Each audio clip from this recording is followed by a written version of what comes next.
Good evening sir. Good evening sir good evening. Good evening.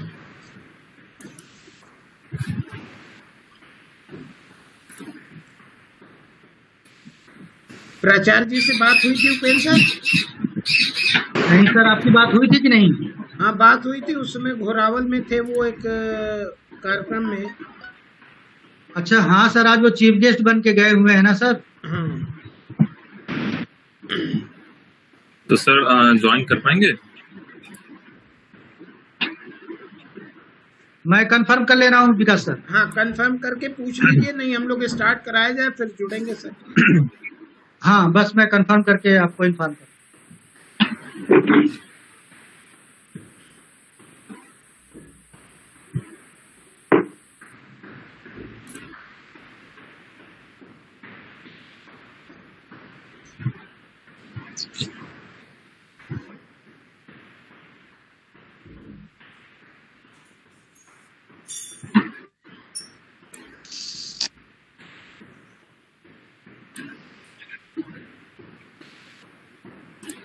Very nice attendance, sir.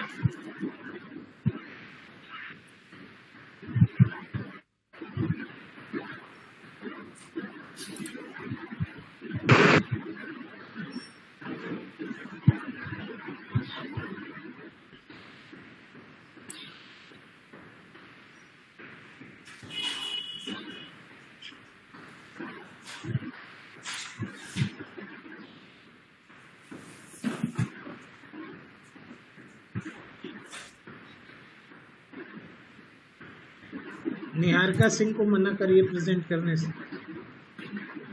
Sir बंद हो गया शायद। सभी पार्टिसिपेंट्स प्लीज अपना स्क्रीन शेयरिंग और माइक म्यूट सब रखिएगा, बीच में कोई डिस्टरबेंस ना आए। We have 51 people on board, sir.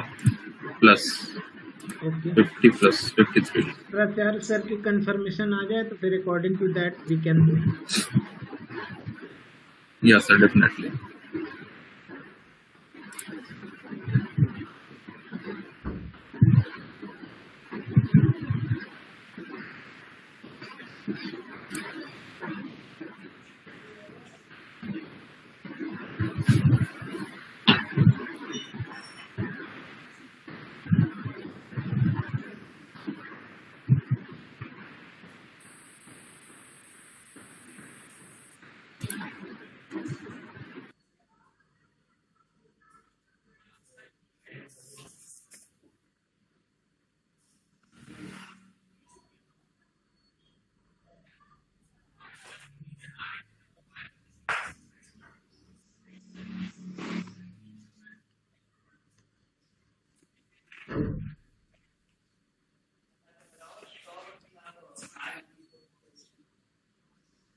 Vikas sir अभी तो प्राचार्य जी कहीं पर व्यस्त हैं, तो हम लोग प्रोग्राम स्टार्ट कर सकते हैं वेबिनार को। ठीक है Shashank, over to you, you can start. Thank you, sir.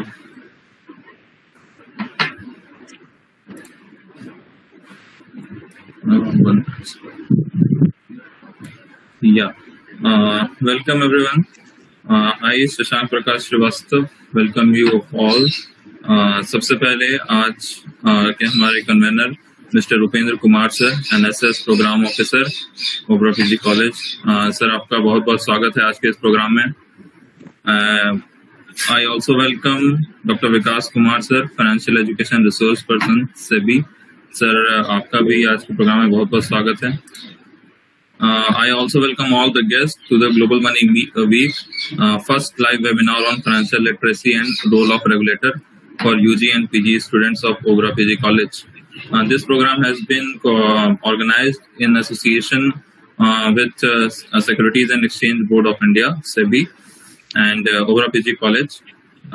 So चूंकि आज के हमारे प्रिंसिपल कुछ किन्हीं वजह से यहाँ पे जुड़ नहीं पाए हैं, तो सर पहला लेक्चर आप ही लेंगे sir?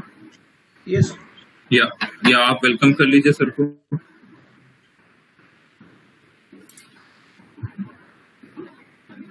With the permission of Upendra sir you can start. Start कर सकते हैं sir. Okay sir. Sir first of all आज के हमारे रिसोर्स पर्सन डॉक्टर विकास सर, उनका सर अभी भी लोग आ रहे हैं बीच में। So to all the participants, Dr. Vikas Kumar sir is assistant professor at Department of Commerce, Government PG College, Obra Sonpatra. Prior to his present position, he was assistant professor in FMS Wisdom, Banasthali Vidyapeeth, Jaipur, Rajasthan. He is also certified financial educator, resource person SEBI, and he has conducted more than 50 financial education workshops in UP. He has done his doctoral research in the area of mutual funds from Banaras Hindu University, Institute of Eminence. And prior to doctoral, he has done Masters in Commerce from Mahatma Gandhi Kashi Vidyapeeth, Varanasi. And Bachelor in Commerce and Law from Harishchandra PG College, Varanasi. He has published 4 books and more than 25 research papers in national and international journals, and presented more than 60 research papers in national and international webinars and seminars and conferences. He is a life member of ICA, IAA and IAA Research Foundation. और जैसा कि हम हर webinar में कहते हैं, sir की इन बहुत सारी क्वालिफिकेशंस और अचीवमेंट्स के बाद sir is a great teacher, a great person. और he also runs YouTube channel जहाँ पे सर हम जैसे कई सारे स्टूडेंट्स को, यूजी के स्टूडेंट्स हों, चाहे पीजी के स्टूडेंट्स हों या रिसर्च के स्टूडेंट्स हों, उनको गाइड करते हैं। और स्टैटिस्टिक्स से लेके कॉमर्स के हर सब्जेक्ट्स पे उनके वीडियोस हैं और मोर देन 500 सब्सक्राइबर्स हैं, जो अपने आप में एक अचीवमेंट है। तो he is the resource person of today and with due respect sir, हम चाहेंगे कि आज आप अपना लेक्चर शुरू करें। और हमारे सभी participants, and I can see more than 67 participant has joined us, which is a very good number. तो आप अपना लेक्चर शुरू करें और हम सभी को नॉलेज दें। Over to you sir. Thank you, Shashank sir, for a wonderful introduction. I am very delighted. Now, without wasting of time, I can share my screen.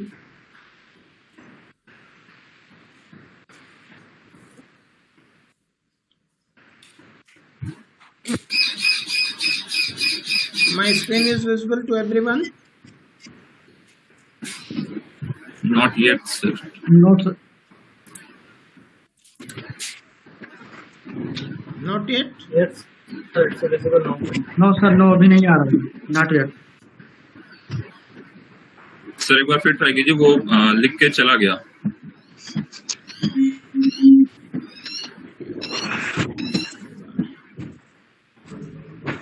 Now?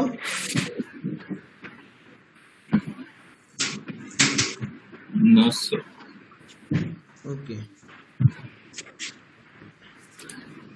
I am trying. तब तक कुछ participants के लिए instruction, आपको अगर कोई सवाल होगा, कोई क्वेश्चन होगा या कोई सजेशन वगैरह होगा, कुछ भी पूछना होगा, आप प्लीज कमेंट बॉक्स में पुट करिएगा। बीच में कोई भी माइक या वीडियो अपना ऑन ना करें और आपको क्वेश्चंस रेज करने के लिए पूरे मौके दिए जाएंगे। My screen is visible now? Yes sir, it's visible now. Can I share the lecture note? We can start now. देखिए आज हम लोग यहाँ इकट्ठा हुए हैं ऑनलाइन प्लेटफॉर्म पे। वेबिनार का टॉपिक है financial literacy and role of regulator, और ये पूरा प्रोग्राम स्टूडेंट्स के लिए है कि आने वाले 2-3 दिन में कुछ क्विज और कुछ ऐसे कंपटीशन ऑनलाइन हैं जो स्टूडेंट्स के लिए हैं, और उसी से रिलेटेड कुछ बात हम यहाँ करेंगे और फिर उसके बाद फाइनेंशियल लिटरेसी पे आएंगे और फिर role of regulator. Today's webinar, देखिए आज के इस वेबिनार में हमने पूरे सेशन को 3 पार्ट में डिवाइड किया है। First global money week, second financial literacy और third role of regulator. Global money week, देखिए जैसा कि हम आपको बता दें, security exchange board of India 22 से 28 मार्च तक ग्लोबल मनी वीक मना रहा है। Celebrated 22nd March to 28 March 2021 under the aegis of OECD. Target audience global money week के जो हमारे ऑडियंस हैं वो school children and youth up to 30 year of age, मतलब 3 साल के कम के बच्चे जो कॉलेज और स्कूल के स्टूडेंट हैं वो इसमें पार्टिसिपेट करेंगे। Major activity plan during global money week, financial education webinar कराना, quiz competition, essay writing competition, educational content और microsite for GMW। SEBI is the national coordinator for India, India की तरफ से सेबी को नेशनल कोऑर्डिनेटर बनाया गया है ग्लोबल मनी वीक में। और अदर इंस्टीट्यूशन जैसे RBI, reserve bank of India, IRDA, insurance regulatory and development authority, pension fund regulatory and development authority PFRDA, national centre for financial education, national institute of security market NISM, market infrastructure institution NSC, BSC, MCX, NCDX, NSDL, CDS। अब क्या क्या activities हमें करनी है global money week में, हम ये देखें। ग्लोबल मनी वीक में जो पहली एक्टिविटीज हमें करनी है दैट इज वेबिनार्स, जिसके लिए आज हम लोग यहाँ इकट्ठा हुए हैं। ये फाइनेंशियल वेबिनार सेबी ऑर्गेनाइज करा रही है, सेबी के रिकॉग्नाइज्ड रिसोर्स पर्सन से। एंड देन क्विज कंपटीशन, के बारे में हम बता दें कि ये स्कूल और कॉलेज के यूथ को पार्टिसिपेट करना है, जिसके लिए वेबसाइट ये गिवन है, आप सारे लोगों को ये नोट कर लेना है और बाद में आपको सेंड भी कर दिया जाएगा। Essay writing competition, essay writing competition के लिए 3 कैटेगरी डिवाइड की गई है, up to 18 year, 18 year to 25 year and above 25 and up to 30। और फिर उसके बाद एजुकेशनल कंटेंट के लिए ये आपको ग्लोबल मनी वीक में ये सब प्रोग्राम करना है। और आपको सबसे इम्पोर्टेंट बात कि जो भी प्राइज है क्विज कंपटीशन का, इस पे जरा सा फोकस करिए। इस क्विज का price, first prize 15,000, second prize 12,000, third prize 10,000, fourth prize 8,000, fifth 5,000 and consolation prizes for next 20 participants 2,500। और सबसे अच्छी बात कि जो भी पार्टिसिपेट करेगा उसको सर्टिफिकेट सेबी की तरफ से मिलेगा। Prizes for winner essay writing competition, देखिए एसे राइटिंग कंपटीशन में जो प्राइज है, first prize 10,000, second 8,000, then 5,000 and next 5 participants को 2,000 प्राइज मिलेगा। और वेबिनार का सर्टिफिकेट। और ये लिंक है, ये लिंक अभी सारे लोगों के चैट बॉक्स में डाल दिया जाएगा। आप लोग इस लिंक पे जाके अपना रजिस्ट्रेशन करा सकते हैं। और ये जो क्विज और ऐसे कंपटीशन है ये 28 ऑफ मार्च को होगा।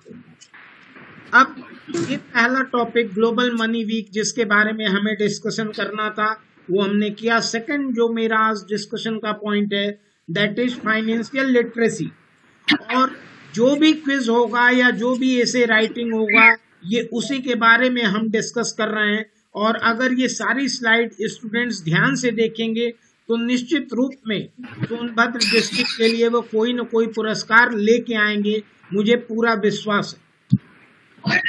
फाइनेंशियल लिटरेसी में जो सारे पॉइंट्स हमें डिस्कस करने हैं कि सेविंग एंड इन्वेस्टमेंट क्या है, राइट इन्वेस्टमेंट ऑप्शन को आप कैसे सेलेक्ट करेंगे, किसी भी इन्वेस्टमेंट को करने के लिए रिस्क और रिटर्न के बारे में कैसे सोचेंगे, इन्फ्लेशन क्या है, मुद्रास्फीति जिसे महंगाई कहते हैं, इन्वेस्ट करते समय उसका कैसे ध्यान रखना है, power of compounding.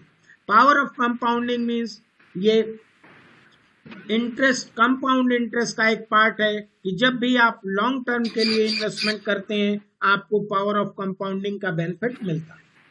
The rule of 72, 114 and 144 ये भी आपको डिस्कशन करना है।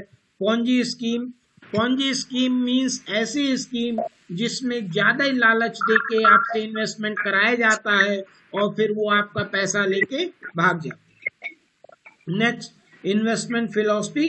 और last but not least role of regulators means जितने भी रेगुलेटर्स हैं, RBI, security exchange board of India, IRDA, pension fund, regulatory development authority, इन सबका रोल क्या है?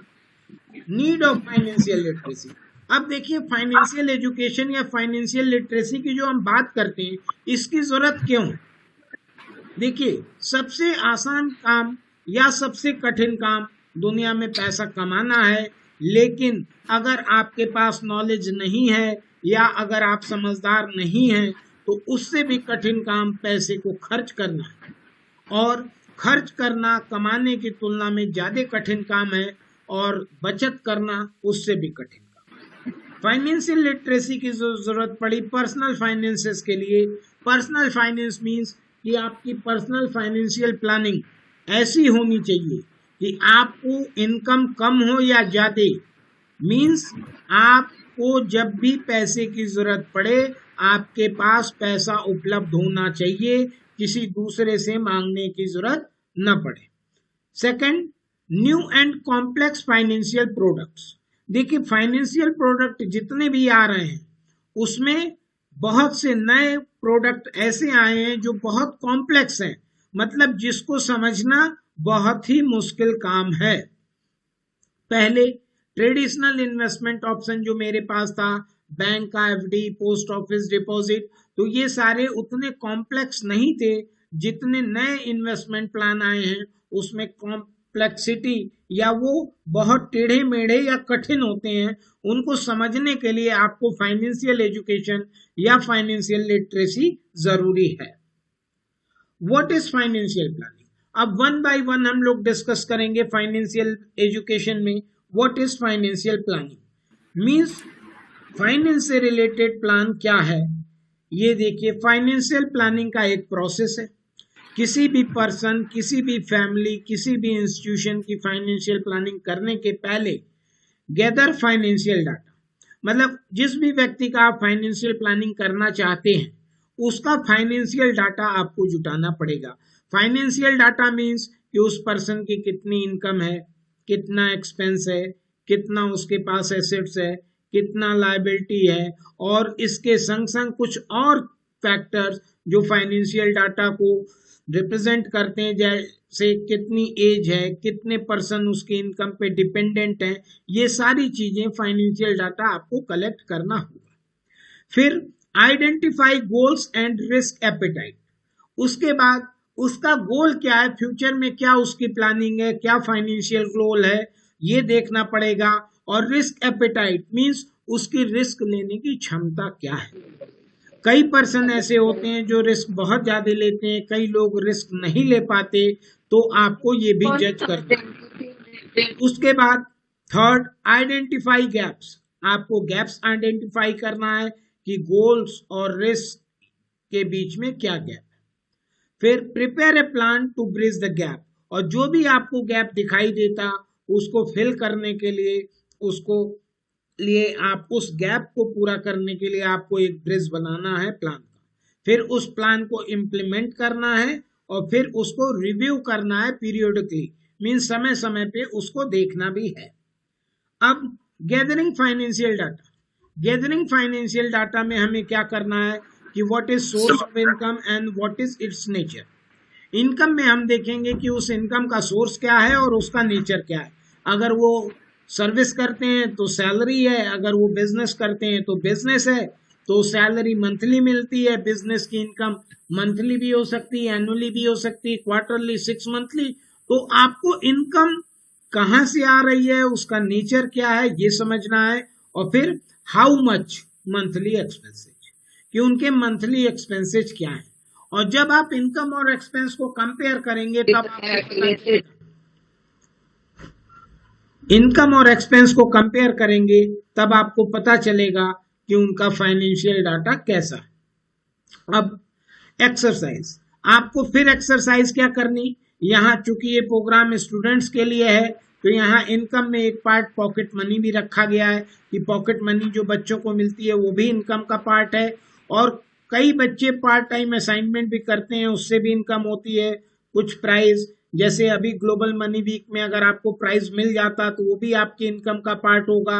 स्टाइपेंड, स्कॉलरशिप, कैश गिफ्ट जो आपके फैमिली मेंबर्स रिलेटिव्स वगैरह आते हैं तो देते हैं।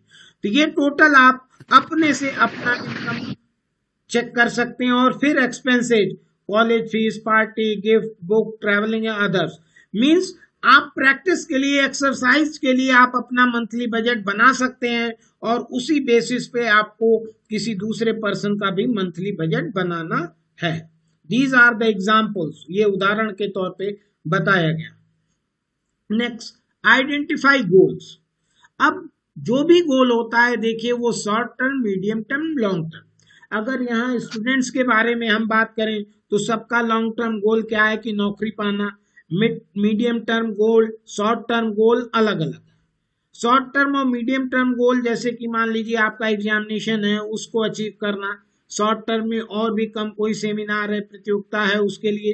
तो आप अपने फाइनेंशियल गोल को भी फ्यूचर में 3 पार्ट में डिवाइड कर देंगे, एक short term, medium term, long term. और अकॉर्डिंग टू गोल, अपने गोल के हिसाब से आपको अपना प्लान करना है। जैसे शॉर्ट टर्म गोल में अभी आप कुछ भी आपका 2, 4, 6 महीने, साल भर के अंदर का अगर कोई ऑब्जेक्टिव है तो आप उसके लिए शॉर्ट टर्म गोल कर सकते हैं। मीडियम टर्म 1 साल से 3 साल के बीच तक का अगर कोई गोल है तो मीडियम टर्म। लॉन्ग टर्म उससे भी ज्यादा है तो। अब उसके बाद प्रिपेयर फाइनेंशियल प्लान। आपको फाइनेंशियल प्लान अपना बनाना है। फाइनेंशियल प्लान मीन्स कि आपका जो भी गोल है, जो भी फाइनेंशियल गोल है, और उसके बाद आपको अपनी रिस्क टेकिंग एबिलिटी भी देखनी है कि ऐसा ना हो कि फाइनेंशियल गोल पूरा करने के चक्कर में आप आवश्यकता से ज्यादा रिस्क लें और फिर बाद में आपको नुकसान। तो आपको इन दोनों के बीच में ये देखिए एक बैलेंस बनाना है। और फाइनेंशियल गोल या प्लान बनाते समय आपको अपनी रिस्क टेकिंग एबिलिटी भी समझनी है। अब रिस्क, कितना रिस्क आप ले सकते हैं या कोई भी पर्सन कितना रिस्क ले सकता है, ये डिपेंड करता उसके इनकम पे, उसके एसेट्स पे, उसकी लायबिलिटीज पे और उसके एक्सपेंसेस पे। ये देखिए रिस्क टेकिंग एबिलिटी। आपको सिंपल उदाहरण अगर हम दें कि 2 पर्सन है, mister X and mister Y. Mister X की इनकम 10,000 है और मिस्टर वाई की 50,000। मीन्स आपको इनकम देख के ही पता लग जाएगा कि कौन सा पर्सन ज्यादा रिस्क ले सकता। जिसकी इनकम ज्यादा होगी वो ज्यादा रिस्क ले सकता। एसेट्स जिसके पास ज्यादा हो, चाहे वो पेरेंटल हो चाहे उसकी खुद की अर्न की हुई हो, रिस्क टेकिंग एबिलिटी ऐसे पर्सन के पास ज्यादा होगी कंपैरिजन टू ऐसे पर्सन के पास जिसकी एसेट्स कम हो। और डिपेंडेंसी मींस पर्सन की इनकम मान लीजिए 50,000 है लेकिन उसके फैमिली में 10 लोग डिपेंडेंट हैं उसकी इनकम पे, और किसी पर्सन की इनकम 20,000 ही है और उसकी फैमिली में कोई डिपेंडेंट नहीं है उसके ऊपर। तो ये सब फैक्टर भी रिस्क टेकिंग एबिलिटी में आपको ध्यान में रखना है। और लायबिलिटी जिसके ऊपर ज्यादा होगी या जिसके इनकम से ज्यादा उसके मंथली एक्सपेंस होंगे, ऐसे पर्सन रिस्क कम ले पाएंगे। स्मार्ट गोल।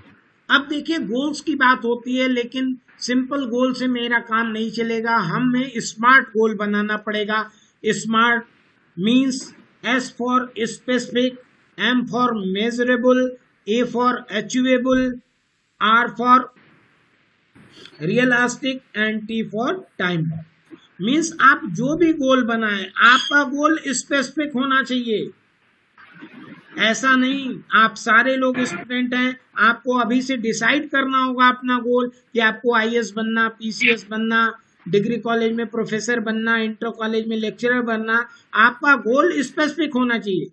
ऐसा नहीं कि ग्रेजुएशन का रिजल्ट आएगा उसके बाद हम सोचेंगे कि हमें क्या बनना है।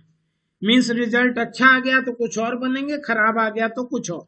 फिर आपका जो गोल है वो मेजरेबल होना चाहिए, मीन्स जिसका मेजरमेंट हो सके। ये नहीं कि हमें बड़ा आदमी बनना है। बड़ा आदमी मीन्स व्हाट, मीन्स उसका मेजरमेंट नहीं हो सकता। गोल आपका ऐसा होना चाहिए जो अचीव कर सके आप। ऐसा नहीं कि आप पढ़ रहे हैं कॉमर्स और आपका गोल है कि हम डॉक्टर बनेंगे, मेडिसिन एक्सपर्ट बनेंगे। तो कॉमर्स पढ़ के आप डॉक्टर नहीं बन सकते। मीन्स आपका गोल अचीवेबल होना चाहिए, जिसको आप अचीव कर सके। रियलिस्टिक मतलब रियल सेंस में होना चाहिए, इंडिजीजियस या फिर लाइन ऑफ फॉग नहीं होना चाहिए, कोहरे के धुएं के समान जो दिखाई देता फिर गायब हो जाता। और टाइम बाउंड होना चाहिए। टाइम बाउंड मीन्स कि अगर आप एकेडमिक की तैयारी कर रहे हैं, सर्विस पाना चाहते, तो आपको मालूम है कि अगर आपको बैंक में ज्वाइन करना है तो 28 साल के पहले। मीन्स अगर आप सोचने में देर कर दिए, मीन्स सारे जॉब के लिए अपर एज लिमिट फिक्स है। तो आपको जो भी अपना स्मार्ट गोल बनाना है वो विद इन दीज पिक्चर्स आप बनाएंगे। और अगर इसको फाइनेंशियल रेस्पेक्ट में हम बात करें, दैट इज इनकरेक्ट अप्रोच और करेक्ट अप्रोच। देखिए स्मार्ट की मीनिंग क्या थी, एस से स्पेसिफिक। अगर आप कहते हैं कि I need money to pay my college fees, ये इनकरेक्ट अप्रोच है। और करेक्ट अप्रोच क्या है, आई will save 50,000 to pay my college fees in a year time. Means वो मॉनेटरी टर्म में एक्सपेंस होना चाहिए, स्पेसिफिक होना चाहिए। Measurable, I will pay off my debts, मैं अपना ऋण चुका दूंगा, नहीं। In the next 6 months I will return 3,000 जो मैंने अपने मित्र से लिया। मीन्स वो भी मेजरेबल होना चाहिए और मंथ या टाइम डिक्लेयर होना चाहिए। Attainable, I will save money. सब लोग ये सोचते हैं फाइनेंशियल, ठीक है हम बचत करेंगे, लेकिन करेक्ट अप्रोच क्या, I will save 2,000 every month by cutting down the eating out of partying. Means कि हम अब पार्टी देना बंद कर देंगे, मित्रों को इधर उधर फालतू नहीं घूमेंगे, हम 2,000 रुपए पर मंथ सेव करेंगे। Realistic, if I save money I will be rich. ये रियलिस्टिक नहीं है कि मैं बचत करूंगा तो मैं धनी हो जाऊंगा, ये it is not correct approach. If I save regular, need not borrow more money, I can pay off my debt by next year and will enough saving till I begin to earn. Means कि अगर हम बचत start करते, किसी से उधार नहीं लेते, धीरे धीरे बचत करते हैं, तो हम धनी बनने की तरफ अग्रसर होंगे, धनी बन जाएंगे तुरंत, ये ख्वाब की दुनिया। Time bound, I will save money for my vehicle, कि मुझे अपने व्हीकल के लिए पैसा जुटाना है, ये इनकरेक्ट अप्रोच है। Correct approach, I will save 10,000 a year for the next 2 years for my vehicle, कि मैं अगले 2 साल तक बचत करूंगा, फिर अपनी साइकिल या व्हीकल जो भी है खरीदूंगा। तो आपका गोल स्मार्ट गोल होना चाहिए, specific, measurable, attainable, realistic, time bound. Next, how to achieve goals. Arrange goals in order of their time to reach. देखिए गोल को इस सीक्वेंस में अरेंज करना है कि जैसे जैसे समय आए। ऐसा नहीं कि अभी 2 महीने बाद आपका ग्रेजुएशन का एग्जाम है और आप तैयारी 6 साल बाद जो IAS का देना है आपको या कोई कंपटीशन देना है उसकी शुरू कर दी। मीन्स पहले आप शॉर्ट टर्म गोल को अचीव करेंगे, फिर followed by medium term and then last but not least long plan in each goal. आप सारे गोल के लिए प्लान करेंगे। Now we come on the topic saving and investment. Saving, बचत क्या होती है, अब ये देखिए। बचत शॉर्ट रन होती है, वैल्यू रिमेन स्टेबल होगी सेविंग की, lower return over long term. बस बचत में एक फायदा है कि जो बचत होती है वो उसमें लिक्विडिटी ज्यादा होगी। मीन्स जब भी आपको पैसे की जरूरत होगी आप वहां से विड्रॉ कर सकते हैं। In the other hand investment, जब भी हम इन्वेस्टमेंट की बात करते, इन्वेस्टमेंट लॉन्ग टर्म होगा और value moves up and down in the short run. Investment की वैल्यू शॉर्ट रन कम समय में ऊपर नीचे हो सकती, फ्लक्चुएट कर सकती, but higher return over long term. Long run में वो हमेशा आपको हायर रिटर्न दे। अब basic of saving and investment देखिए। सेविंग और इन्वेस्टमेंट के लिए ये 3 कंपोनेंट आपके पास हैं, इनकम, एक्सपेंस और सेविंग। इन तीनों में इक्वेशन क्या है, रिलेशन क्या है। अगर आप इनकम में से एक्सपेंस को घटा देते तो आपकी सर या सर प्लीज आप प्रेजेंटेशन एक बार ऑफ करके फिर ऑन कर दीजिए। विजिबल नहीं है? नहीं सर, वो मेन स्क्रीन से चला गया था। और बीच में कोई भी अपना प्रेजेंटेशन ऑन ना करे। I am repeating, please turn off your cameras and please turn off your mics. सभी लोग अपना कैमरा, अपना माइक ऑफ रखिए, प्रेजेंटेशन क्लिक मत करिए, सिर्फ प्रेजेंटेशन आपको जो मिल रहा है सामने उसको देखिए, खुद प्रेजेंट ना करिए।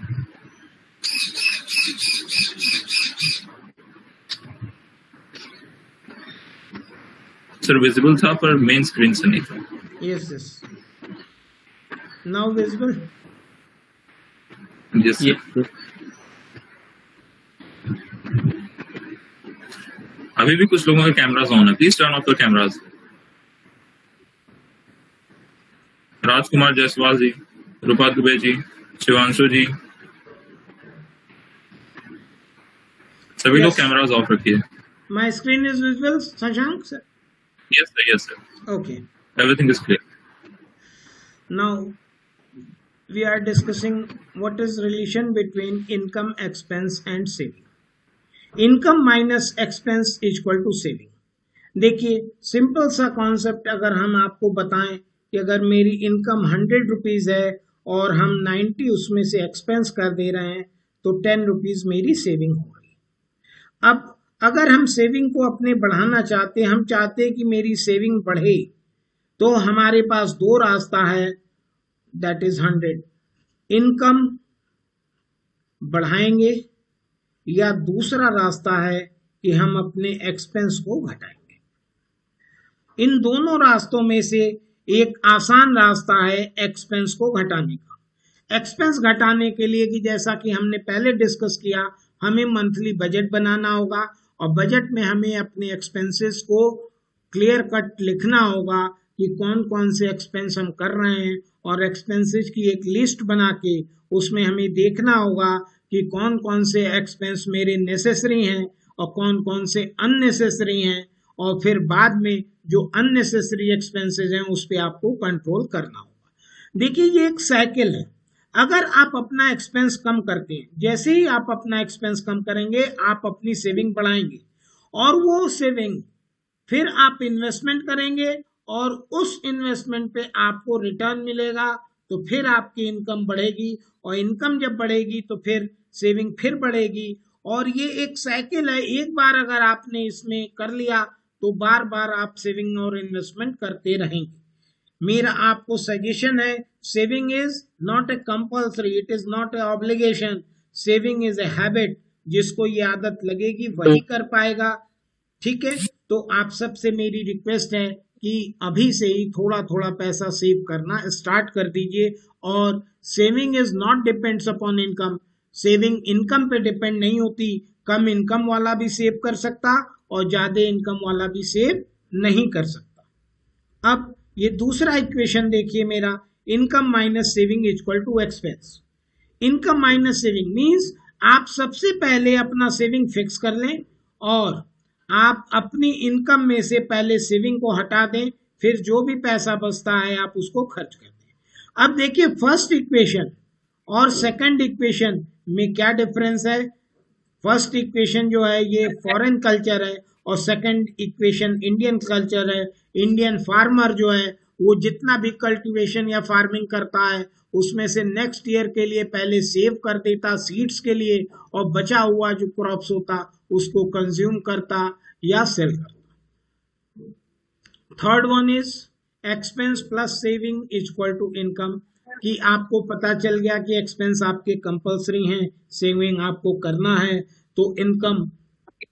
फिर दिक्कत ये होती कि सबकी इनकम कम करने लगती और लोगों को अपने एक्सपेंस और सेविंग करने के लिए लोन लेना पड़ता। लोन गीता में भी लिखा हुआ है कि व्यक्ति को लोन लेने से सदा बचना चाहिए, क्योंकि लोन ऋण आपके दुखों का कारण है। लेकिन मॉडर्न थ्योरी जो लोन की कहती है कि लोन अगर आपको सस्ता पड़ रहा है और इन्वेस्टमेंट का रिटर्न ज्यादा है तो आप लोन ले सकते हैं। लेकिन लोन के संदर्भ में मेरा कहना यह है कि एक क्रेडिट कार्ड से आप कभी भी लोन न लीजिए, क्योंकि उसमें हिडन चार्जेज और एक्सपेंसेस बहुत ज्यादा होते हैं जो दिखाई नहीं पड़ते। Next, how to choose right investment option. अब सेविंग आपने कर लिया, मेरे लेक्चर के बाद आपने खर्चों को भी कम कर दिया, सेविंग कुछ किया, तो अब आपके पास समस्या आएगी कि आप उसको इन्वेस्ट कहाँ करें। इन्वेस्टमेंट के बहुत से ऑप्शन है, तो सबसे पहला आपको ये देखना है कि जहां आप इन्वेस्ट करने जा रहे हैं वो इन्वेस्टमेंट सेफ, मींस सेफ्टी का कॉन्सेप्ट आपको फॉलो करना है। मींस कि जो भी इन्वेस्टमेंट आप कर रहे हैं आपको ये देखना है कि वो सेबी के रजिस्टर्ड एजेंट या ब्रोकर के थ्रू है या नहीं। आप किसी फ्रेंड, रिलेटिव या नेबर, पड़ोसी के कहने पे कोई ऐसा प्लान में इन्वेस्टमेंट न करिएगा जो पैसा आपका डूब जाए। सेकंड, इन्वेस्टमेंट के लिए आपको रिटर्न, ये आपको चूज करना पड़ेगा कि किस रिटर्न में आपको जाना है। बैंक एफडी का 6% रिटर्न है, पोस्ट ऑफिस का रिटर्न अलग है, म्यूचुअल फंड, शेयर मार्केट का अलग है। रिटर्न के लिए आपको अपनी रिस्क एपिटाइट देखनी पड़ेगी कि आप कितना रिस्क ले सकते हैं, और अगर अनएक्सपेक्टेड रिटर्न कोई देने की बात कर रहा है जैसे, तो आप ये समझ जाइए कि वो पोंजी स्कीम है, मींस फ्रॉड की स्कीम है, आपका पैसा उसमें डूबने वाला। Third, liquidity. इन्वेस्टमेंट करने से पहले आपको लिक्विडिटी का भी ध्यान रखना होगा। लिक्विडिटी मींस कि जब आपको पैसे की जरूरत हो तब आपका पैसा आपको मिल जाए। तो किसी भी इन्वेस्टमेंट को करते समय आपको सेफ्टी, रिटर्न और लिक्विडिटी तीनों को ध्यान में रखकर, it means be balance between safety, liquidity and return, means आपका पैसा principal as well as interest safe हो, रिटर्न एडुकेट रिटर्न हो, मींस बहुत कम ना हो तो बहुत ज्यादा भी ना हो, और लिक्विडिटी मींस जब आपको पैसे की जरूरत पड़े तब आपका पैसा आपको मिल जाए। Risk and return, risk and return go hand to hand. Higher risk greater return, अगर आप रिस्क ज्यादा लेंगे तो रिटर्न भी ज्यादा मिल सकता है, लेकिन ज्यादा रिस्क लेने से आपका पैसा डूब भी सकता है। No risk include risk. अब इसकी बात हम फर्दर करेंगे कि रिस्क न लेना भी एक बहुत बड़ा रिस्क है। रिस्क न लेने का मतलब, बहुत लोग यही सोचते रह जाते हैं कि हम रिस्क लें या न लें, और अपने पैसे को कहीं इन्वेस्ट नहीं करते, और अक्सर मैंने देखा है कि उनका पैसा सेविंग बैंक अकाउंट में ही पड़ा रहता है, मींस वो केवल सेविंग होती है, वो इन्वेस्टमेंट नहीं होगा। और रिटर्न आपको तभी मिलेगा जब आप इन्वेस्टमेंट करेंगे। Insurance related product. अब हम इन्वेस्टमेंट के पहले इंश्योरेंस रिलेटेड प्रोडक्ट की भी बात करेंगे कि हर वो पर्सन जिसकी इनकम है उसके पास इंश्योरेंस होना चाहिए।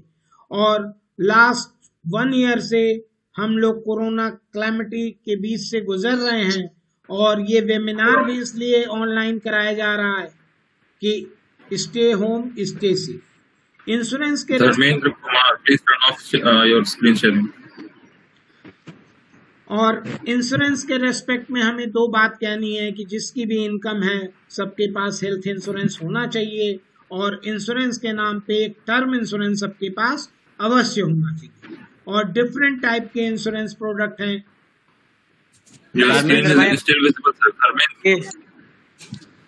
लाइफ इंश्योरेंस,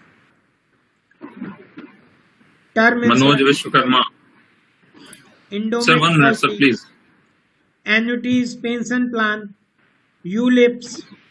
हेल्थ इंश्योरेंस में कई तरह के इंश्योरेंस हैं, comprehensive health insurance, hospitalisation policy, critical illness, specific condition coverage.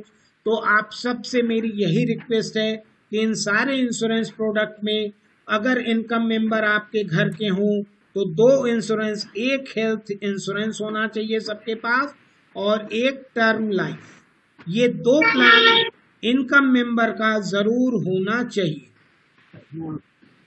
Next, borrowing related product. Borrowing related देखिए, उधार ऐसी चीज है कि आपको जरूरत पड़ती है कभी न कभी और आप लेते हैं। इसमें personal loan, home loan, reverse mortgage, loan against security and credit card. तो इसमें मैं आपसे यही रिक्वेस्ट करूंगा कि क्रेडिट कार्ड का यूज कम से कम करें, क्योंकि ये सर्वे में पता लगा है कि क्रेडिट कार्ड का इस्तेमाल करने वाले लोग इम्पल्सिव बाइंग करते हैं। मींस उन्हें जिस चीज़ की ज़रूरत नहीं है वो भी बिग बाजार और शॉपिंग मॉल से जाके खरीद लेते, क्योंकि क्रेडिट कार्ड से किया गया पेमेंट आपको करने में कोई बहुत ज़्यादा कष्ट नहीं होता, लेकिन उतना पैसा अगर आपको गिन के किसी को देना है तो आपको दिक्कत हो सकती है। अब यहाँ पे एक कॉन्सेप्ट ये नया है रिवर्स मॉर्गेज। ये हम जरा आपको अर्निंग हो रही है। रिवर्स मॉर्गेज का मतलब क्या है कि कभी कभी बहुत से सीनियर सिटीजन मतलब 60 ईयर से प्लस के ऐसे कुछ लोग इंडिया में हैं जिनका डिपेंडेंट कोई नहीं, मीन्स कि वो किसी के डिपेंडेंट नहीं है। इसका मतलब उनका लड़का या लड़की विदेश में है और उनकी इनकम का कोई सोर्स नहीं, या हो सकता है कि उनके बच्चे ना हो, उनके पास अपना मकान है तो है लेकिन उनके पास पेंशन नहीं है कि उनकी इनकम हो। तो बैंक ये प्रोविजन किया है कि ऐसे पर्सन जिनके पास अपना मकान है और वो ओल्ड एज के हो गए हैं और उनकी रिकरिंग इनकम नहीं है, वो अपना मकान बैंक को दे दें और बैंक उनको पर मंथ पेंशन देगा जितनी वो बताएंगे, और उनकी डेथ के बाद ये मकान बैंक का हो जाएगा और बैंक ने जितनी पेंशन दी है इंटरेस्ट सहित मकान को बेच के अपना रिकवर कर लेगा और उसके नॉमिनी को बचा हुआ पैसा दे देगा। हालांकि ये इंडियन कल्चर में अभी तक बहुत एडॉप्टेबल नहीं है, लेकिन फॉरेन कल्चर में रिवर्स मॉर्गेज का कॉन्सेप्ट बहुत ज्यादा है। Next, investment related product. अब इन्वेस्टमेंट रिलेटेड की बात तब करेंगे हम जब आपके पास इंश्योरेंस हो। मींस अगर आपकी कुछ इनकम है उसमें से सेव करते हैं तो सबसे पहला काम इंश्योरेंस कराएंगे, और उसमें हेल्थ इंश्योरेंस और टर्म इंश्योरेंस, फिर इन्वेस्टमेंट की बात होगी।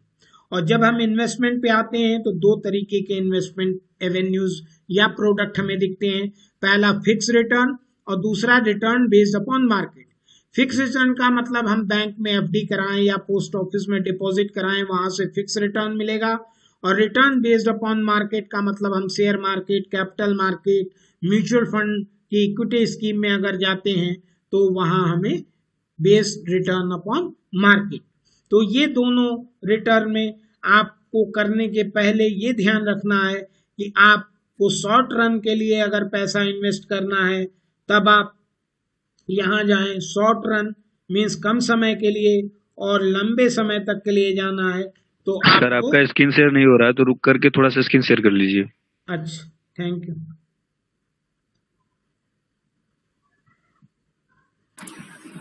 सर मेरी आवाज नहीं जा रही थी शायद आपको।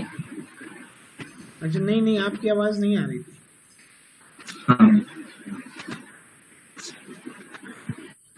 देखिए आप लोग पार्टिसिपेंट्स आप बीच में कोई ना कोई स्क्रीन शेयर कर दे रहा है जिसकी वजह से सर की स्क्रीन चली जा रही है।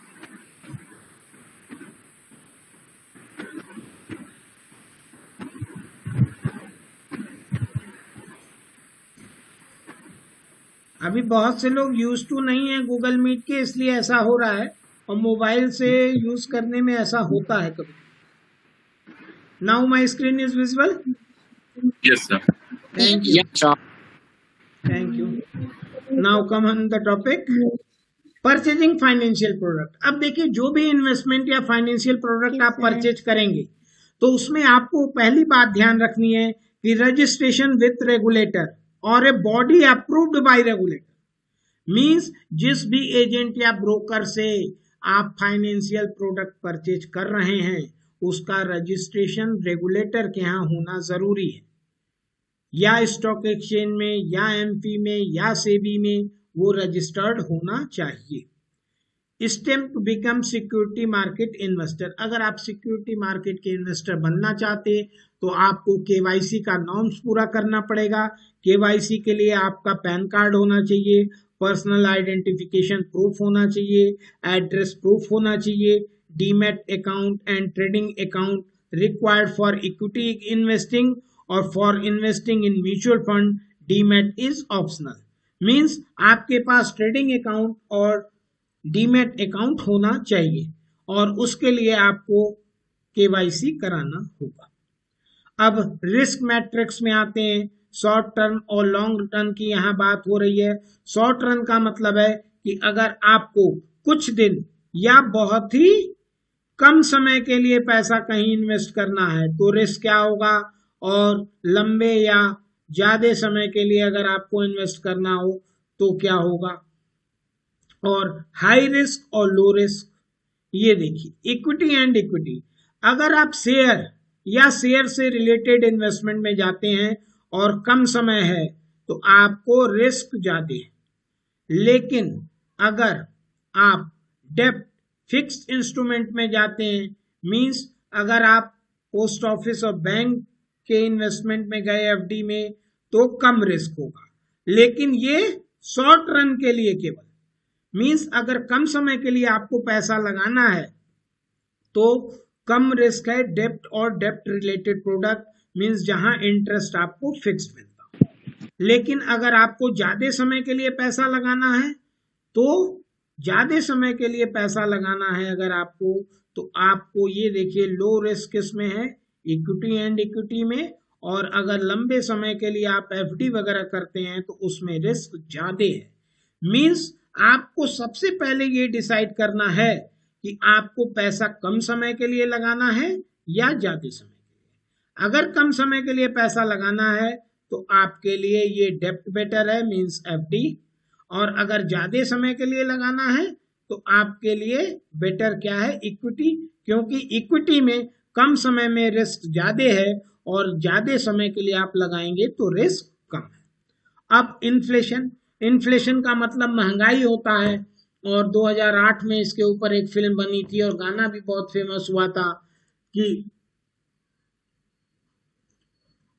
सैया हमार बहुत कमात है, महंगाई डायन खाए जाती। मींस इन्फ्लेशन इज द डायन who erodes your return of investment. Means inflation वो चीज है जो आपके इन्वेस्टमेंट रिटर्न को कम कर देता है। अब ये देखिए एक पुराना डाटा मेरे पास है कि 2002 में शुगर की प्राइस 16 रुपए थी, 2015 में 36 रुपए हो गई। मींस इस पे जो महंगाई का रेट चल रहा है चीनी पे 6 रुपए है, और 2025 तक ऐसा अनुमान है कि चीनी 65 रुपए की मिलेगी 1 किलो। इसी तरह cooking oil, rice, petrol, diesel सबका दाम लगातार बढ़ रहा है और 2025 तक ये हो जाएगा। इन्फ्लेशन का कॉन्सेप्ट हम केवल इसलिए पढ़ रहे हैं कि अगर हम फाइनेंशियल गोल, फ्यूचर गोल कुछ बना रहे हैं तो हमें इन्फ्लेशन को ध्यान में रखना होगा, महंगाई को ध्यान में रखना होगा। मींस आज अगर हम सोच रहे हैं कि हम 10 साल बाद अपना मकान बनाएंगे और आज उस वैसा मकान बनाने की कीमत 40 लाख है, तो 10 साल बाद जो हमें मकान बनाना है निश्चित रूप से उसकी कीमत ज्यादा होगी। इस चीज को ध्यान में रख के आपको फाइनेंशियल प्लानिंग करनी है। अब इन्फ्लेशन इफेक्ट ऑन इन्वेस्टमेंट। अब ये देखिए कि आपने इन्वेस्टमेंट 1000 रुपए किया, इंटरेस्ट 6%, तो आपको 1 साल बाद 1060 रुपए मिल गया। लेकिन महंगाई 5% थी, तो 1000 रुपए जो आप आज खर्च करते, 1 साल बाद कितना खर्च करना पड़ेगा आपको उसके लिए, 1050।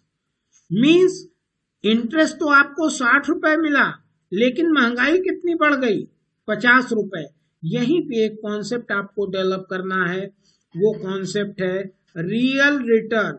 मींस वास्तविक कितना आपको रिटर्न मिला।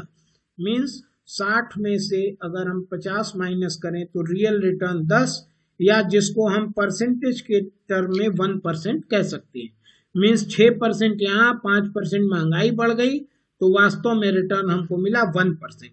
लेकिन अगर आपकी इनकम ज्यादा है, आप टैक्स भी देते हैं, तो 6 रुपए पे आपने सपोज दैट 10% टैक्स दे दिया, 60 पैसा, और तो आपको रिटर्न टैक्स के बाद 5 रुपए 40 पैसा बचा, और 5 रुपए महंगाई बढ़ गई, तो यानी आपको रियल रिटर्न कितना हुआ, 40 पैसा। लेकिन सपोज दैट करिए कि आप अगर 20% टैक्स स्लैब में रहते तो आपका रियल रिटर्न माइनस में हो जाता। तो इसलिए इन्वेस्टमेंट करने से पहले ऐसे प्रोडक्ट में इन्वेस्टमेंट करिए जो इन्फ्लेशन को बीट करता हो, और ऐसा केवल एक ही प्रोडक्ट है शेयर मार्केट, जिसका return inflation rate plus GDP % के बराबर होता है। अब पावर ऑफ कंपाउंडिंग देखिए, ये एक फार्मूला है जो हमारे आप में से सबने लगभग क्लास 8, 9, 10, 7 में पढ़ा होगा। इसमें फार्मूले में प्रिंसिपल है, रेट ऑफ रिटर्न है और number of year. Principal, rate of return, and number of year. देखिए अगर ज्यादा पैसा हम चाहते हैं तो हमारे पास 3 अपॉर्चुनिटी है कि जो हम इन्वेस्ट करें वो भी ज्यादा करें, या जहां इन्वेस्ट करें जहां हमें रिटर्न ज्यादा मिल रहा हो, या तीसरा option number of year, means जो हम टाइम दे रहे हैं अपना इन्वेस्टमेंट को वो ज्यादा। तो अब एक एग्जाम्पल से आप ये समझिए इसको कि एक पर्सन है मिस्टर एक्स, उन्होंने 10,000 इन्वेस्ट किया 10% पे 1 साल के लिए, तो उनको इंटरेस्ट कितना मिला? 10,000 का 10% इंटरेस्ट उनको मिल गया 1,000। लेकिन मिस्टर वाई को देखिए, इनके पास पैसा कम था, इन्होंने 1,000 इन्वेस्ट किया 10% से, लेकिन उसको 10 साल तक वहां छोड़ दिया। तो 1,000 का 10% 1 साल में 100 रुपया, और 10 साल अगर सिंपल इंटरेस्ट की बात करेंगे तो इनका भी इंटरेस्ट 1,000।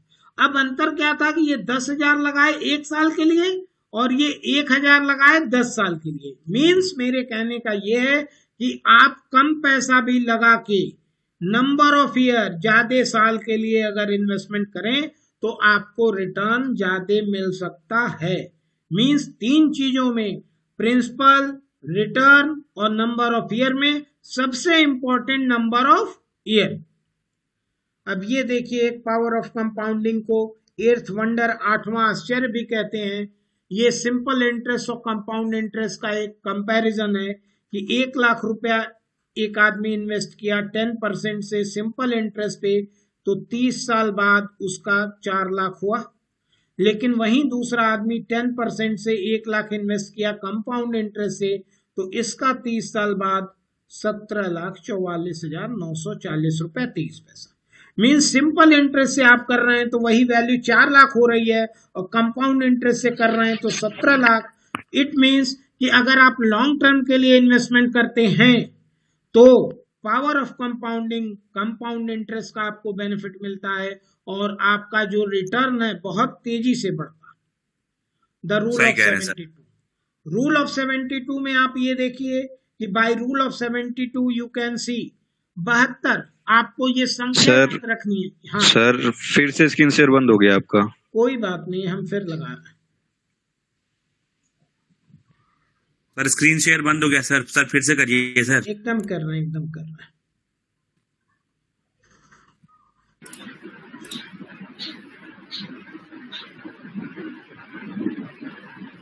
विजिबल है? आया? Yes sir. Yes sir.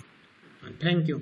देखिए ये थंब रूल है, रूल ऑफ 72, कि आप 72 को रेट ऑफ रिटर्न से डिवाइड करेंगे तो आपको पता चल जाएगा कि कितने साल या महीने में आपका पैसा डबल। फॉर एग्जाम्पल अगर रेट ऑफ रिटर्न 8% है तो देखिए 72/8, 9 साल में आपका पैसा डबल होगा। अगर इंटरेस्ट रेट 9% है तो 72 डिवाइडेड बाई 9, 8 ईयर में आपका पैसा डबल होगा।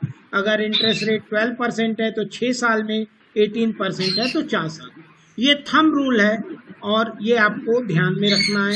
द रूल ऑफ 114, 114 का रूल ये कहता कि कितने साल में आपका पैसा ट्रिपल 3 गुना हो जाएगा। इसका भी फार्मूला वही है, 114 को इंटरेस्ट रेट से आप डिवाइड करेंगे। फिर रूल ऑफ 144, ये आपके पैसे को 4 टाइम्स यानी 4 गुना करेगा कितने दिन में। उसका रेट ऑफ रिटर्न 8%, 9%, आप 144 को डिवाइड करिए तो आपको पता चल जाएगा कि आपका पैसा कितने दिन में 4 गुना हो जाएगा। ये थंब रूल है जो आप ध्यान में रख सकते हैं। अब पूंजी स्कीम, देखिए इन्वेस्टमेंट हमें करना है लेकिन ज्यादा रिटर्न के लालच में ऐसी जगह इन्वेस्टमेंट नहीं करना कि मेरा प्रिंसिपल भी चला जाए। अब पूंजी स्कीम क्या होती है? पूंजी स्कीम वो स्कीम होती है जो किसी रेगुलेटरी बॉडी द्वारा नहीं चलाई जाती, ग्रुप ऑफ मेंबर्स द्वारा चलाई जाती है और हाई रिटर्न उसमें दिया जाता और रिस्क उसमें कम होता है, ऐसा बताया जाता। इनिशियल इन्वेस्टर में गेट हाई प्रॉमिस रिटर्न, और उसमें कहा जाता कि जो पहले जुड़ेगा उसको ज्यादा लाभ होगा, और यही सुन के लोग उसमें जुड़ने लगते। Money from initial investor is given to new investor, means जो सबसे पहले जुड़ा है उसको जो बाद में जुड़ा उससे लिया गया पैसा दिया जाता, और ये केवल एक पैसे का रोटेशन होता है, इन्वेस्टमेंट नहीं होता। फिर investment philosophy, evaluate risk of every investment. देखिए आपको ये ध्यान रखना है कि इन्वेस्टमेंट करने के पहले आपको इन्वेस्टमेंट में रिस्क क्या है ये देखिए। Decide the investment based on need. ऐसा नहीं है कि आज मेरा लेक्चर हो गया कल आप चले गए इन्वेस्टमेंट करने। आप पहले देखिए कि इन्वेस्टमेंट की आपको जरूरत है या नहीं है, उसके बाद इन्वेस्ट करिए। Do not invest in any scheme that you do not understand.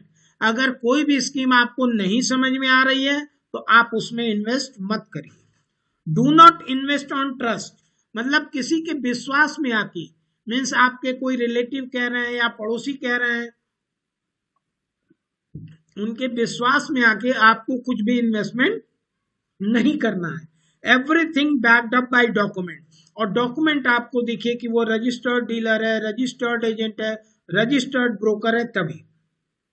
और अगर आप इनकम टैक्स की कैटेगरी में आते हैं तो इन्वेस्टमेंट करने से पहले इन्वेस्टमेंट का return, investment EEE exempt category में आता है या टी टैक्स की कैटेगरी में आता है, ये आपको देखना पड़ेगा। और do not blindly follow market tips and rumours.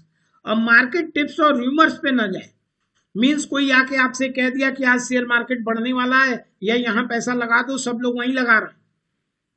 और जनरली लोग कहते हैं कि फलाने यूनिवर्सिटी या फलाने डिग्री कॉलेज के प्रोफेसर भी इसमें लगाए, और ये सुन के लोग उसी में लगाने लगते।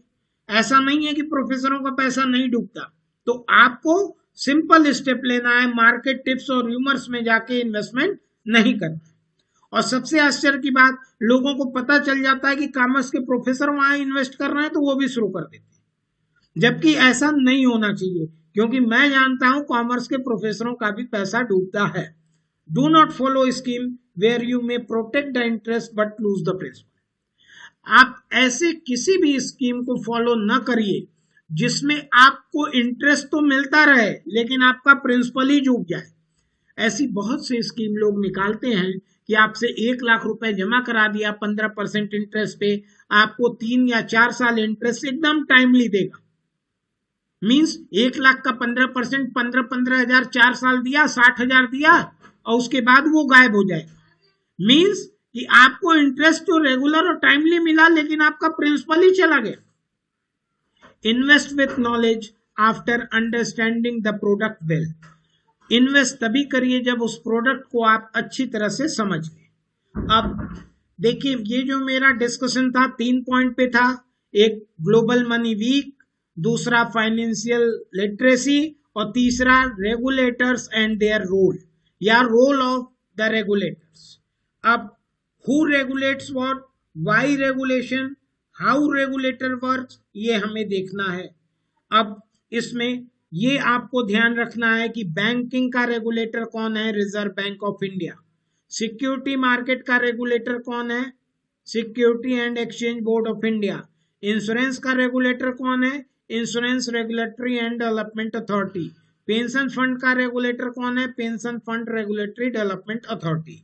आरबीआई 1935 में बना, सिक्योरिटी एक्सचेंज ऑफ इंडिया 1988 में बना, 1992 से इसको स्टेचुरी बॉडी डिक्लेयर हुआ।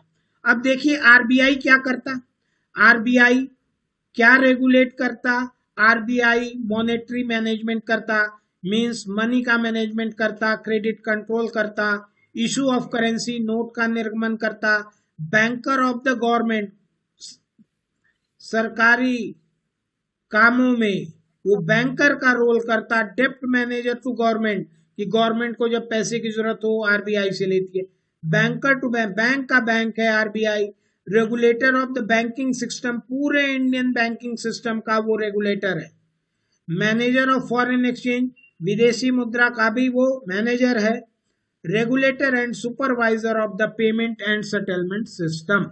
जितने भी पेमेंट और सेटलमेंट सिस्टम होते हैं, चाहे वो नेफ्ट हो, आरटीजीएस हो या कैसे भी हो, उसका रेगुलेटर एंड सुपरवाइजर है, और डेवलपमेंट रोल भी करता।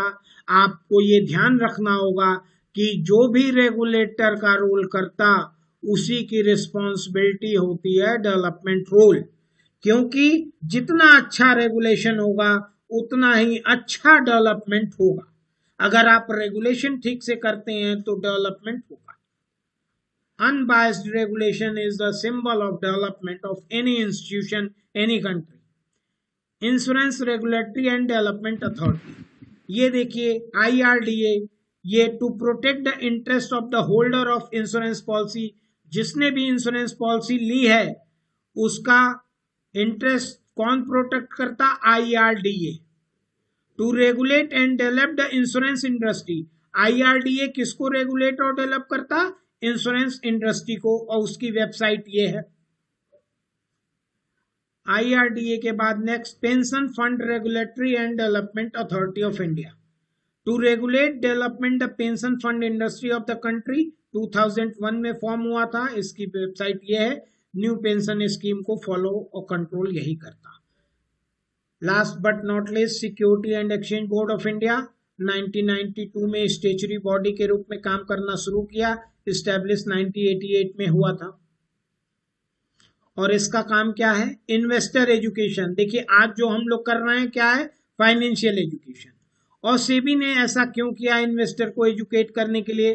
क्योंकि सेबी समय समय पे नियम बनाता था और फ्रॉड करने वाले उस नियम को तोड़कर फ्रॉड करते थे।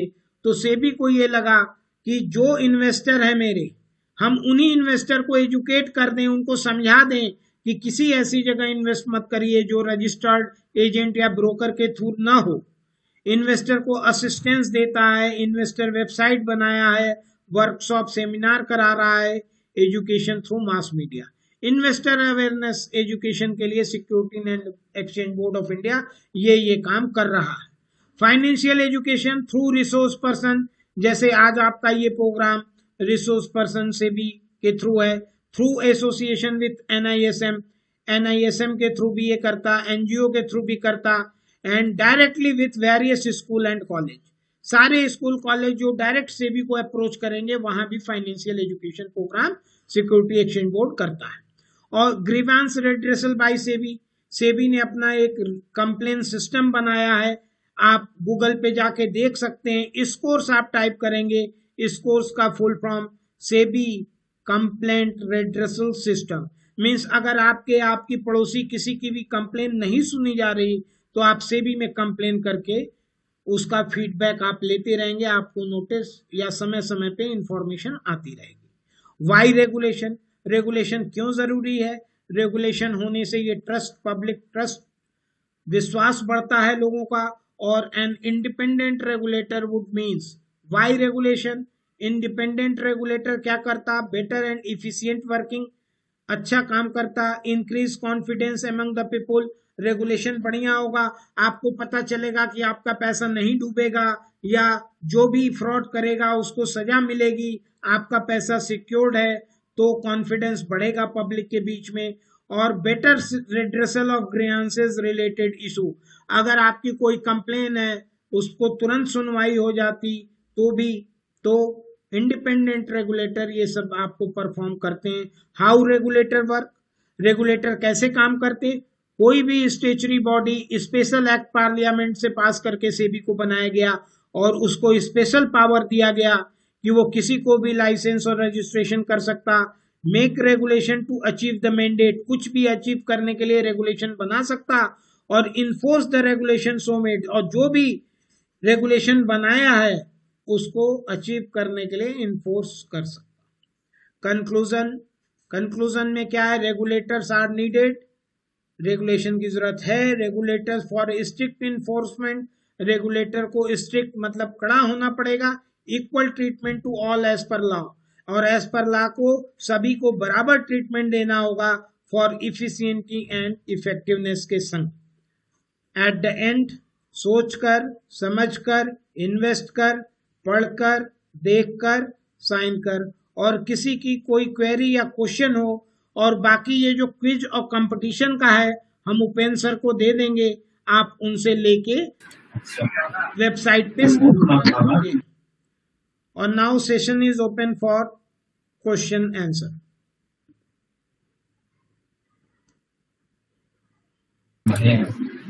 कोई भी सवाल पूछना चाहें तो participants,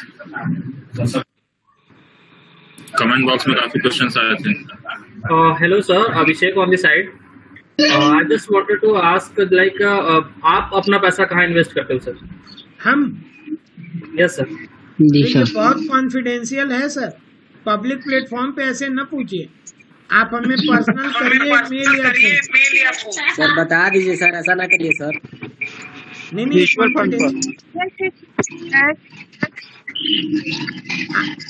it is very personal question. Okay sir, noted. Hello sir. हाँ सर हमें पूछना था, ये कंपटीशन ऑनलाइन हो रहा है या ऑफलाइन? ऑनलाइन बेटा, सारी चीजें ऑफलाइन है। अच्छा ठीक है। उसमें मैंने अपना नंबर डाल दिया है, किसी को कंपटीशन से रिलेटेड कोई क्वेरी होगी तो कॉल कर सकता है। सर किस फील्ड में सर ज्यादा इन्वेस्ट करना चाहिए हम लोग को? अगर आप अभी बच्चे हैं, स्टूडेंट लाइफ में है, तो सबसे बड़ा इन्वेस्टमेंट एजुकेशन है, और उसके बाद अगर कुछ पैसा है तो आप थोड़ा थोड़ा इन्वेस्टमेंट कहीं भी कर सकते हैं। सर जैसे पिताजी लोग के लिए सर कुछ नहीं, तो उसका पूरा आपको डिटेल बताना पड़ेगा, फाइनेंशियल प्लानिंग होगी उसकी, फिर ऐसे बताना बहुत मुश्किल है। Thank you sir. Thank you sir. Thank you sir. Anyone else? Sir power of compounding का सर एक बार फॉर्मूला बता देते हैं। पावर ऑफ कंपाउंडिंग का कॉन्सेप्ट समझिए आप, फार्मूला नहीं, क्योंकि फार्मूला हम बताएंगे फिर आप भूल जाएंगे। वो कंपाउंड इंटरेस्ट का फार्मूला है, और पावर ऑफ कंपाउंडिंग ये कहता कि जितने ज्यादा समय तक आप मार्केट में इन्वेस्ट करेंगे उतना तगड़ा रिटर्न आपको मिलेगा। क्योंकि कंपाउंड इंटरेस्ट का कॉन्सेप्ट ये है कि आप 100 रुपीज इन्वेस्ट किए 10% पे, तो फर्स्ट ईयर का इंटरेस्ट 10 होगा, लेकिन सेकेंड ईयर जो इंटरेस्ट मिलेगा वो प्रिंसिपल प्लस इंटरेस्ट को ऐड करके, यानी 110 का 10% 11 रुपीज, फिर उसके बाद जो मिलेगा वो 100 प्लस 10 प्लस 11 मीन्स 121 का 10% 12.1 मीन्स ज्यादा समय तक अगर आप इन्वेस्टमेंट करते हैं तो आपको कंपाउंडेड रिटर्न मिलता है, वही पावर ऑफ कंपाउंडिंग कहा जाता है। Thank you. And sir one more question, like जो आपने बताया था कि जैसे प्रिंसिपल को अगर डबल करना है तो आप 72 बाय रेट करते हो, तो सर आपने बताया था ना अगर आपको 3 टाइम्स या 4 टाइम्स करना है तो सर उसके लिए क्या रूल था? नहीं 3 टाइम्स 4 टाइम्स नहीं, अगर इंटरेस्ट रेट कोई बताता आपको कि 8% है बैंक के एफडी में, अगर बैंक आपको 8% एफडी का रिटर्न दे रहा है और आप ये जानना चाहते कि आपका पैसा कितने साल में डबल हो जाएगा, तो आप 72 को 8 से डिवाइड कर दीजिए, 9 आ जाएगा। लेकिन अगर आप ये जानना चाहते कि कितने दिन में आपका पैसा 3 गुना होगा, तो आप 114 को डिवाइड करिए इंटरेस्ट रेट से। लेकिन अगर आप चाहते कि कितने दिन में आपका पैसा 4 गुना हो जाएगा, तो आप 144 को डिवाइड करिए इंटरेस्ट रेट से, तो आपका आंसर आ जाएगा। Okay thank you.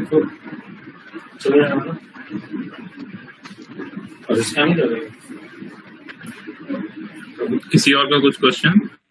सर दुगना के लिए, सर दुगना करने के लिए सर सबको डबल रिटर्न की पड़ेगी। इंग्लिश की, साइंस की बुक एनसीईआरटी नहीं बदल अपना notes.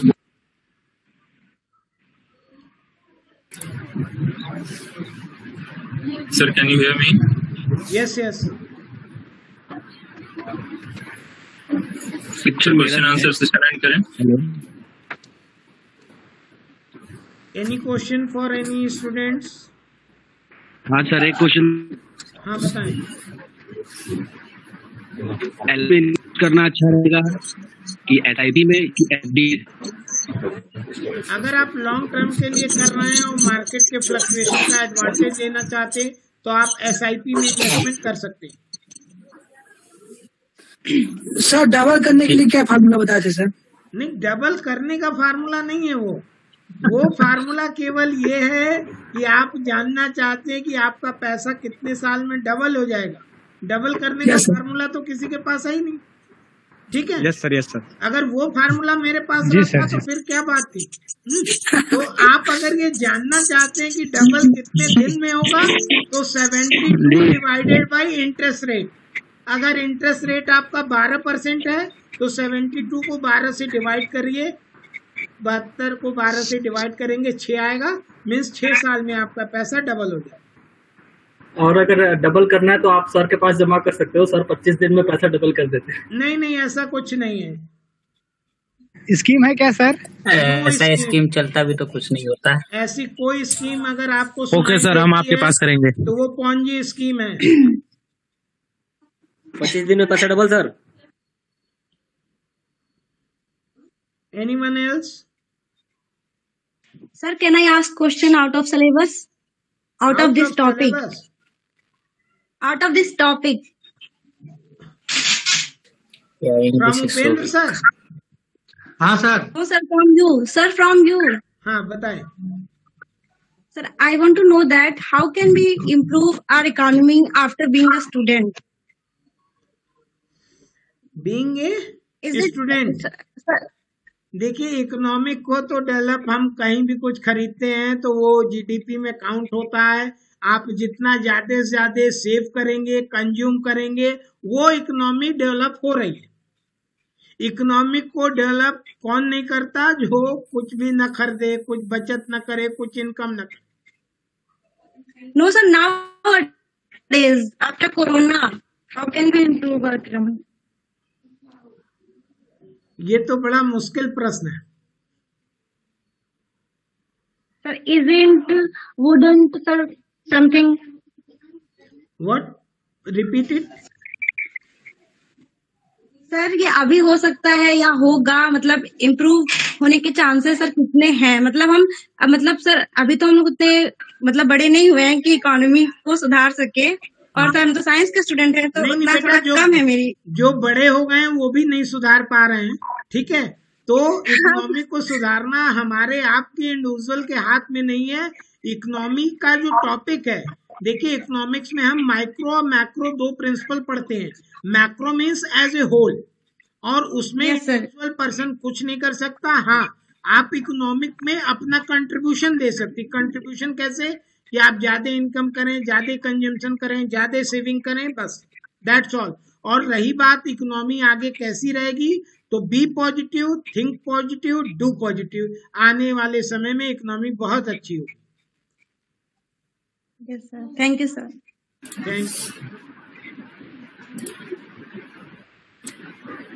Thank you so much, sir. Anybody else? Sir आपने शेयर मार्केट की बात कही थी, तो क्या शेयर मार्केट में रोज इन्वेस्ट किया जा सकता है और रोज निकाला भी जा सकता है? नहीं, उसको इन्वेस्टमेंट नहीं कहते, उसको ट्रेडिंग कहते हैं, और उसके लिए हम लोग मना करते हैं। आप अच्छे इन्वेस्टर बनिए, मीन्स लॉन्ग टर्म के लिए इन्वेस्टमेंट करिए, ट्रेडर मत बनिए। ट्रेडर मीन्स वो मतलब स्पेकुलेशन होता है।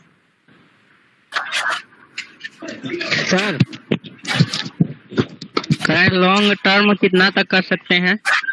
लॉन्ग टर्म इस समय 6 to 7 ईयर कम से कम करिए। लेकिन ये प्रोग्राम आप स्टूडेंट्स को इसलिए कराया जा रहा है क्योंकि आपके पास समय ज्यादा है।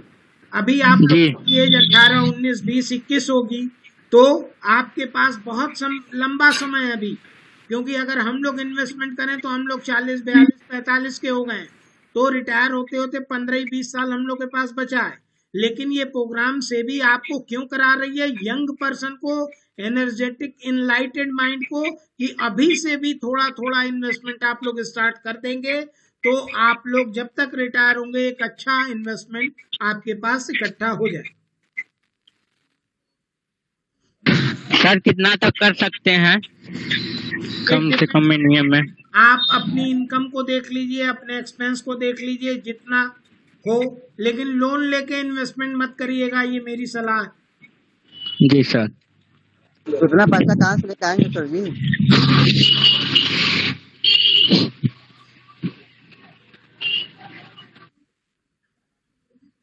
Shashank, now I think question is over. Over to Upen sir. Yes, sir. Principal sir जुड़ पाए हैं कि नहीं अभी? नहीं सर, जुड़ नहीं पाए हैं। ओके। वो एक्चुअली घोरावल में रोवर्स रेंजर्स का समागम था, तो वहीं पर हैं। ओके। मेरी आवाज आ रही है सर? सर एक बार हम इनवाइट कर दें।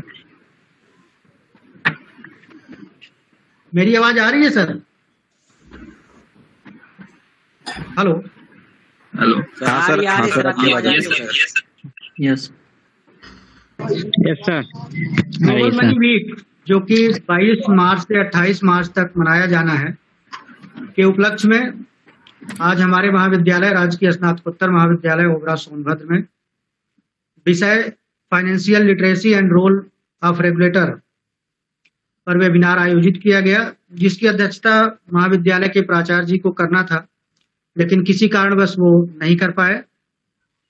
और आज के इस वेबिनार में रिसोर्स पर्सन के तौर पर और या फिर मुख्य वक्ता के तौर पर हमारे ही महाविद्यालय के बहुत ही विद्वान साथी डॉक्टर विकास कुमार जी ने हम लोगों को तथा हमारे छात्र छात्राओं को, जो कि राष्ट्रीय सेवा योजना के बहुत सारे छात्र इसमें जुड़े हुए हैं, वो जीवन में कैसे बचत करके अपने भविष्य को कैसे सुनहरा और सुरक्षित बनाया जाए के बारे में विस्तृत और बहुत ही आसान शब्दों में समझाया। निसंदेह इससे हमारे छात्र छात्राएं बहुत अच्छी तरह समझ गए होंगे। इसके साथ ही साथ सर ने स्मार्ट गोल के बारे में बताया। स्मार्ट गोल हर छात्र छात्र का एक गोल जरूर डिसाइड करना चाहिए। मैं अपने भी छात्र छात्राओं को बताता रहता हूं कि आप लोग पहले अपना गोल डिसाइड करिए। गोल आपका स्पेसिफिक होना चाहिए, मेजरेबल होना चाहिए, अचीवेबल होना चाहिए, रियलिस्टिक होना चाहिए और टाइम बाउंड। इसके साथ ही सर ने आप लोगों को इंश्योरेंस के बारे में बताया। खास करके सर ने कहा कि हमें 2 इंश्योरेंस तो जो भी व्यक्ति किसी परिवार में नौकरी कर रहा है उसको कराना चाहिए। पहला सर ने बताया टर्म इंश्योरेंस के बारे में। टर्म इंश्योरेंस एक ऐसा इंश्योरेंस है जो हमारे परिवार के जो हम लोग लाइफ स्टाइल जी रहे हैं, खुदा न खासे अगर हम किसी को कुछ हो जाता है जो नौकरी कर रहा है, तो उसका परिवार की जो स्थिति में वो जी रहा है वो उसी स्थिति में बना रहे, उससे नीचे नहीं है। इसके लिए टर्म इंश्योरेंस बहुत ही जरूरी है। इसके साथ ही साथ हेल्थ इंश्योरेंस के बारे में आपने बहुत अच्छे तरीके से बताया कि कराना चाहिए। क्रेडिट कार्ड कम से कम यूज करें या फिर करें तो उसको बहुत संभल के यूज करें, इसके बारे में सर ने बताया। इन्वेस्टमेंट के बारे में बताया हमारे छात्र छात्राओं को कि फिक्स रिटर्न करना है तो हमें क्या करना चाहिए। रिटर्न बेस्ड अगर हमें रिटर्न चाहिए तो मार्केट में जाना चाहिए, शेयर में, इक्विटी में। इसके साथ ही डीमेट अकाउंट और डीमेट अकाउंट तथा ट्रेडिंग अकाउंट के बारे में बताया। इसके लिए मैं सर को बहुत बहुत धन्यवाद देता हूं कि हमारे छात्र छात्राओं को सर ने इन्वेस्टमेंट से रिलेटेड बहुत ही अच्छी जानकारी दिया। बच्चे हमारे इस चीज को अपने लाइफ में इसको अडॉप्ट करेंगे और अपने लाइफ को सिक्योर बनाएंगे। मैं इसी के साथ अपना शब्द समाप्त कर रहा हूं। और साथ ही साथ इस वेबिनार का जो संचालन कर रहे हैं, नाम मुझे नहीं पता है, संचालन कर रहे हैं छात्र शशांक जी, और टेक्निकल सपोर्ट कर रहे हैं छात्र। इसके साथ ही साथ सभी छात्र छात्राओं को धन्यवाद देता हूं कि सभी लोग मिलकर इस वेबिनार को सफलतापूर्वक अभी समाप्ति की ओर हम लोग हैं। सभी को फिर से एक बार धन्यवाद, खास करके हमारे महाविद्यालय के विद्वान साथी डॉक्टर विकास कुमार जी को फिर से धन्यवाद देते हैं। उपवन सर को भी धन्यवाद मेरे एक बार कहने से कि सर ऐसा ग्लोबल मनी वीक बनाया जा रहा है और एनएसएस के छात्र छात्राओं के लिए एक प्रोग्राम हम रखना चाहते। सर ने तुरंत अपनी स्वतंत्र सहमति दी और बहुत बहुत धन्यवाद सर को। और शशांक जिसने कार्यक्रम को होस्ट किया, शशांक को भी मैं बहुत बहुत धन्यवाद देता हूँ। और राजकीय पीजी कॉलेज और बाकी सोनभद्र जनपद के समस्त छात्र छात्राओं को मैं धन्यवाद करता हूँ कि लगभग 1.5 घंटे होने को आ रहे हैं और अभी भी मुझे दिख रहा है कि 79 स्टूडेंट्स यहाँ पे अवेलेबल हैं। मीन्स देख के मुझे खुशी हो रही है कि परिवर्तन हो रहा है और राजकीय पीजी कॉलेज में भी उसका असर मुझे दिख रहा है। धीरे धीरे ही सही, संख्या 80 तक हम लोग की पहुंच गई है और 100 से हम लोग बहुत ज्यादा दूर नहीं। धन्यवाद। Sir, विकास सर, एक कंफ्यूजन है। 85%. विकास सर, हाँ बताएं।